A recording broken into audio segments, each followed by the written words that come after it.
شکستتان را توافق نگذارید. دوران وعده هایتان به سر رسیده. امروز در جهان دو جبهه وجود دارد، حق و باطل، و هر حق طلب آزاده‌ای تحت تأثیر امواج رسانه‌ای شما اغوا نمی شود.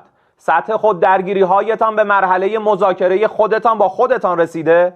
نه خبری از سرمایه گذاری هایتان در منطقه خواهد بود و نه قیمت سابق انرژی و نفت را خواهید دید، تا وقتی که بفهمید ثبات در منطقه توسط دست قدرتمند نیروهای مسلح ما تضمین می شود.